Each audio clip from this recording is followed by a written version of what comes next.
Yeah. Wasn't there something I was supposed to be doing tonight? Oh, yeah, the video assignment. Probably get that in before midnight. Actually, come to think of it, what time is it? Oh, son of a bitch!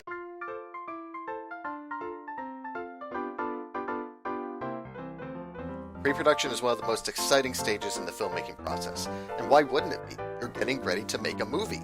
Sure, you may not be filming anything or anyone on a set yet, but you're getting things ready so that when you do, everything will go just as smoothly as you plan and want it to be. Except it's not as easy as just that. Sometimes things may not go as planned, and sometimes they may go south completely. You need to be prepared for anything that might happen. So, just in case, here's a few tips and tricks for the pre-production process. First off, communicate. It may seem simple, but that little word is something that slips through the minds of everybody on set every once in a while. Think about it like this. Everyone in the crew is a conductor on a train. And different trains have a bad habit of coming into contact with each other. They need to know when and where everybody is at all times, so they know when to stop and when to let the other train pass through. This process applies to every member of the crew from the top down. So don't think that just because you're not a big member of the crew that you don't need to be doing anything or that you don't need to be keeping everybody in the loop as to what you're doing, because nobody wants a train wreck. Second, don't assume that just because your job may rely heavily on the production process itself, that you don't have to do anything during pre-production. On the films I'm working on, I'm going to be a script supervisor and a prop master. On those films, I will be mainly doing my work on the set, but that doesn't mean I don't have anything to do beforehand.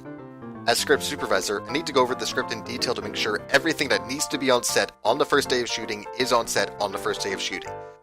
As prop master, I need to be aware of what props are being used at all times, whether or not we need permits for those props, whether or not we need a particular kind of prop, and so on and so forth. Just because my role relies heavily on things during the actual filming of the movies doesn't mean I don't have a job beforehand. And along with that, don't assume that you only need to do your job that's listed on the crew deal memo. You need to be able to work with everybody else and help out as needed. Just because you have one job doesn't mean you don't have multiple skills. This whole program is about working together, collaborating, and making sure that everybody is on the right track. And if you have a capability to do that, then do it. Thirdly, you have to be able to learn how to cut your losses and wing it if absolutely necessary.